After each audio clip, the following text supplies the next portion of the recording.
Bismillahirrahmanirrahim. Assalamualaikum warahmatullahi wabarakatuh. Pemirsa yang dirahmati Allah, marilah kita simak ceramah dari Ustadz Abdul Somad dengan tema rahasia zikir dan sholat. Sebelumnya marilah kita bersolawat terlebih dahulu. Allahumma sholli ala Sayyidina Muhammad wa ala ali Sayyidina Muhammad. Selamat menyaksikan. Mungkinkah ada makhluk yang lemah, dhaif, fakir, hakir, tak bermakna ini bisa putus hubungan dengan Allah Subhanahu wa taala? Maka tidak ada. Nah, orang mesti menjalin hubungan dengan Allah Subhanahu wa taala. Bagaimana cara menjalin hubungan dengan Allah Subhanahu wa taala? Salat. Salat itu adalah komunikasi menjalinkan hubungan dengan Allah Subhanahu wa taala. Yang mengajarkan siapa? Allah. Kepada siapa? Nabi Muhammad sallallahu alaihi wasallam. Nabi dapatnya dari mana? Wahyu. Yang mewahyukan siapa? Allah. Melalui siapa? Malaikat Jibril alaihi salam. Salat sendiri secara bahasa artinya tulang belakang. Sholat, tulang belakang. Apa hubungan sholat dengan sholat? Karena sholat adalah ibadah yang membengkokkan tulang belakang. Kapan itu? Ruku dan sujud. Allahu Akbar, ruku. Allahu Akbar, sujud. Sholat secara bahasa artinya doa, doa. Rabbi firli wali walidayya, doa. Allahumma firli warhamni, doa. Tapi ada satu ibadah berdoa sambil membengkokkan, membungkukkan tulang belakang. Ruku, sujud. Adapun sholat menurut syariat Islam, sholat menurut istilah adalah aqwalun, ucapan, af'alun, perbuatan. Mufattatahatun bitakbir, dibuka dengan takbiratul ihram, Allahu Akbar. Wa mukhtatamatun bitaslim, ditutup dengan salam, Assalamualaikum warahmatullah. Aqwalun, ucapan. Ada ucapan kalau tidak dibaca sholat batal. Apa itu? Al-Fatihah. Bismillahirrahmanirrahim. Alhamdulillahirabbil alamin. Arrahmanirrahim. Maka disebut ucapan. Wa af'alun, perbuatan. Tegak, ruku, sujud, i'tidal, salam. Dibuka dengan takbir, ditutup dengan salam. Itulah sholat. So, itu sholat ini, Masya Allah, tabarakallah. Ayat yang terkait dengan sholat ini banyak sekali. Kita akan bahas salah satu daripadanya. A'udzubillahi minasyaitonirrajim. Jangan lupa, tetap mohon perlindungan Allah Subhanahu wa ta'ala. A'udzubillahi minasyaitonirrajim.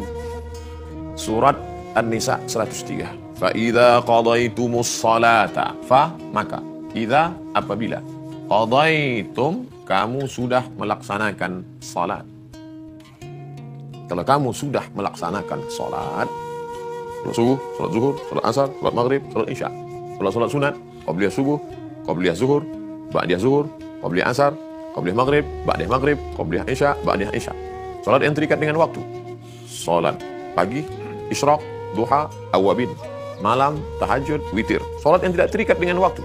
Salat tahiyatul masjid. Salat yang dilaksanakan secara berjamaah. Salat sunat, Idul Adha, Idul Fitri. Salat sunat istisqa, minta hujan. Salat yang dilaksanakan sendirian. Salat hajat, salat sunat taubat, salat sunat banyak sekali. Istikharah. Oleh sebab itu maka, kalau sudah kamu laksanakan salat ini, selesaikah masalah dengan selesai melaksanakan salat? Fa idza qadaitumus shalah. Kalau kamu sudah melaksanakan salat, apa yang perlu kamu lakukan? Fadhkurullah. Fadhkurullah. Fadhkuru, zikir. Zikir itu apa? Menyebut di mulut, mengingat di hati. Menyebut di mulut Allah, mengingat di hati. Tak ada suaranya. Di mana sebenarnya? Di hati, berdegup, berdetak di jantung. Makanya disebut dengan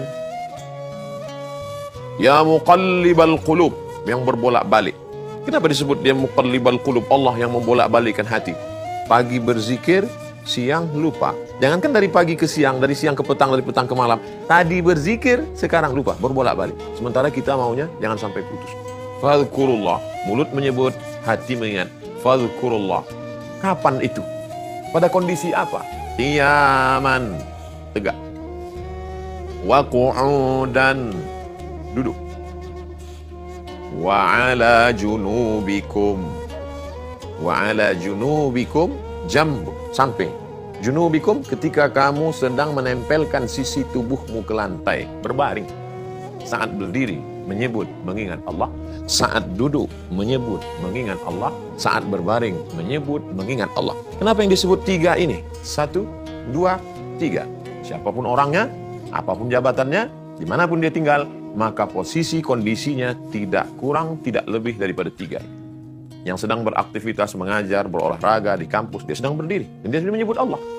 yang sedang dalam keadaan duduk di kantor, dia menyebut mengingat Allah. Yang sedang saudara-saudaraku terbaring di rumah sakit, dia juga menyebut dan mengingat Allah.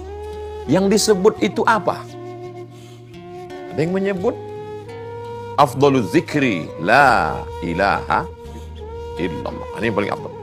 La ilaha illallah. Sambil berjalan. Selama tidak di tempat najis, WC, toilet, tidak boleh. Itu pun sebelum masuk ke dalam tetap Allahumma inni a'udzubika minal khubuthi wal khaba'is. Tak menyebut la ilaha illallah. Oh, saya diajarkan guru saya tasbih, zikir juga. Subhanallah wa bihamdihi subhanallahil azim, subhanallah wa bihamdihi subhanallahil azim, subhanallah wa bihamdihi subhanallah. Tapi ada Habib mengajarkan saya, katanya Pak Ustaz salawat aja, zikir juga. Allahumma shalli ala sayyidina Muhammad wa ala ali Muhammad. Allahumma shalli ala sayyidina Muhammad wa ala ali Muhammad. Allahumma shalli ala sayyidina Muhammad wa ala ali Muhammad. Allahumma shalli ala sayyidina Muhammad wa ala ali Muhammad. Karena di sana juga ada menyebut Allah dan hati tetap mengingat. Tapi guru saya mengajarkan Allah saja Pak Ustaz, nggak ada yang lain-lain. Allah. Dan ada yang mengatakan nggak boleh menyebut ismul mufrad Allah. Al-Quran menyebut fazkurullah, sebutlah Allah. Jadi kalau ada yang melarang, jangan sebut Allah. Loh, Allah nyuruh fazkurullah. Tapi mesti dipraktekkan dalam hadis Nabi. Mana dalil dari hadis Nabi? La taqumus sa'ah, hari kiamat tidak akan terjadi selama masih ada orang di atas muka bumi ini menyebut Allah, Allah. Jadi itulah, saya ngaji ke sana kata yang paling afdal ini, ngaji ke sini katanya ini, kata Habib ini, kata Kiai ini. Terus belum ada yang saya amalkan lagi Pak Ustaz. Itu yang salah. Salah. Saya bingung yang mana Pak Ustaz. Buat la ilaha illallah 1000. Subhanallah 1000. Allahumma sholli ala sayyidina Muhammad 1000. Allah 1000. Wah, enggak boleh. Bid'ah. Enggak boleh ini. Kenapa pakai 1000 ini? Abu Hurairah radhiyallahu anhu sebelum tidur malam menyimpul alfa uqadah, 2000 simpul tali. Yusabbihu, bertasbih sebelum tidur malam. Subhanallah bihamdihi subhanallah. Subhanallah bihamdihi subhanallah. Subhanallah bihamdihi subhanallah. Subhanallah bihamdihi subhanallah. Dulu sahabat Nabi sebelum tidur malam 2000. Sekarang kita remon. Oleh sebab itu maka ini tetap menyebut, tapi hati tetap mengingat. Ya Rasulullah, ya, saya kalau berdoa, saya ada berselawat. Doa ada selawat. Kadang selawatnya di pangkal. Alhamdulillahirabbil alamin wassalatu wassalamu ala asyrafil anbiya'i wal mursalin. Kadang selawatnya di ujung. Wa sallallahu ala sayyidina wa maulana Muhammad wa ala alihi washabbihi wasallam. Berapa kujadikan dari doaku itu selawat kepadamu? Bagaimana kalau 1/4 ya Rasulullah? Baik kata Nabi. Kalau engkau mau tambah lagi. Bagaimana kalau 1/2 ya Rasulullah? Baik. Kalau kau mau tambah lagi. Bagaimana kalau 2/3 dari doaku itu kujadikan solawat? Bagus. Kalau kau mau tambah lagi. Bagaimana kalau seluruh doaku itu adalah solawat? Kaffallahu hammaka. Allah mencukupkan segala keinginanmu. Allah hilangkan segala kesusahanmu. Dan Allah ampunkan segala dosa-dosamu. Man shalla alayya salatan, siapa yang berselawat kepadaku 1 kali, sallallahu alaihi biha asyra, Allah balas 10 kebaikan. Wa huttan anhu asyara sayyiat, ditutupi Allah 10 dosa kesalahan. Wa rufi'at lahu asyara darajat, diangkat derajat kemuliaan 10 tingkatan. Oleh sebab itu maka ini adalah mulut menyebut. Kita ini semakin tua, semakin bertambah usia, mulut bukan semakin diam. Banyak orang beranggapan, saya waktu masih mudanya aja suka ngobrol-ngobrol cerita ini Pak Ustaz. Nanti kalau udah agak-agak tua dikit insya Allah diam. Pengalaman saya ketemu orang tua, makin gak berhenti. Ceritanya sudah habis. Cerita sudah habis, dia ulang cerita baru. Seperti CD rusak. Tapi ketika saya berada di suatu daerah kawasan, orang-orang tua banyak sekali. Saya tanya 1 kata, dia jawab 1 kata. Saya tanya, baru dia ngomong. Heran. Kenapa ketika ketemu orang tua ini ngobrol nggak tentu arah, ngalor ngidul, nggak jelas, nggak berhenti. Malah 1 cerita diulang 3 kali. Tapi kenapa kepada orang tua ini dia diam, tapi tangannya tak berhenti? Ternyata mereka punya wirid, mereka punya amalan rutin. Saya tanya, Tuan, apa yang diikuti? Tasbih. Berapa sehari? Tak banyak. Berapa? 5.000. Dia punya amalan rutin. Maka bertambah usia kita, mudah-mudahan bertambah pula zikir kita insya Allah. Fa idza tuma'nantum, pada saat perang, dikejar-kejar musuh, tidak tenang, kamu tunda sholat.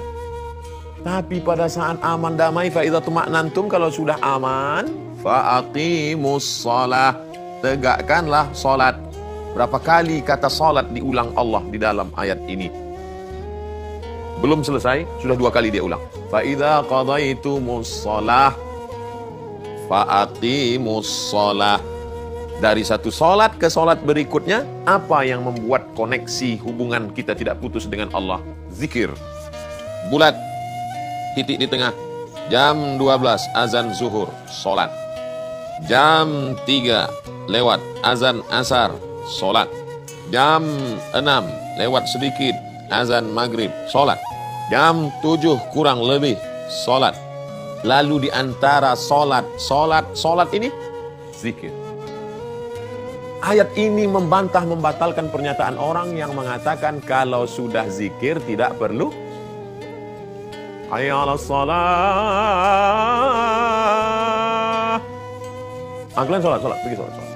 Bapak enggak sholat? Saya sholatnya di sini.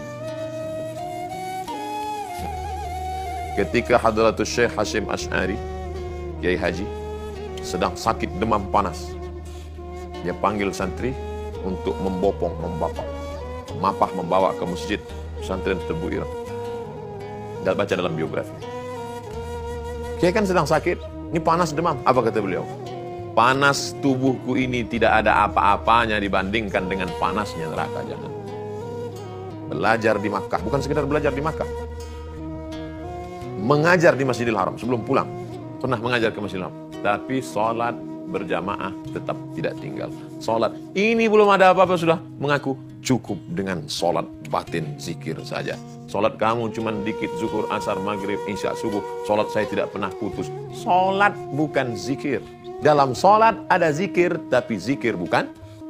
Ini harus dipahami dengan baik. Fa idza tuma'nantum, kalau sudah aman, damai, tidak ada musuh, maka faqimus shalah, tegakkanlah sholat. Tapi inti dari sholat itu adalah zikir. Maka tidak membatalkan. Malah dalam ayat ini disebutkan sholat, di antara sholat dengan sholat, diapit sholat, di tengah-tengahnya adalah zikir. Astaghfirullah, zikir. Astaghfirullahaladzim alladzi la ilaha illa huwal hayyul qayyum wa atubu ilaih, zikir. Sholat lagi. Sholat 1, sholat 2. Masih ayat yang sama. Innas salata kanat 'alal mu'minina kitaban mawquta. Sholat, pengulangan menunjukkan pentingnya sholat. Sampai 3 kali tikrar, litaukidil makna. Sesungguhnya sholat itu bagi orang-orang yang beriman, kitaban mawquta. Sudah ada waktu yang ditetapkan, tidak boleh digeser, diobrak-abrik. Waktu sholat itu Pak Ustadz, siapa yang menetapkan? Allah. Diberitahukan kepada siapa? Rasulullah SAW. Yang membawanya siapa? Jibril alaihissalam. Mana dalilnya? Buka kitab Muwatta. Ditulis oleh Imam Malik bin Anas. Meninggal tahun 179. Makamnya di Baqi, samping Masjid Nabawi. Gurunya Imam Muhammad bin Idris Asy-Syafi'i. Apa kata beliau? Setelah peristiwa Isra Mi'raj, datang Jibril alaihissalam mengajarkan tata cara gerakan sholat, jumlah rakaat, lengkap dengan waktunya. Subuh begini, zuhur begini, asar begini, isya begini, maghrib begini, isya begini. Muru auladakum, suruh anak kamu sholat, wahum abna'u sab'a sinin, umur 7 tahun. Wadribuhum fil ashrah, pukul untuk memberikan efek jerah 10 tahun. Sebelum 7 tahun sudah ajarkan dia menghafalkan surat-surat pendek. Alhamdulillah Pak Ustadz, anak-anak kami sudah sholat. Terus suami kami belum sholat. Waduh, kepala rumah tangga imam tidak sholat.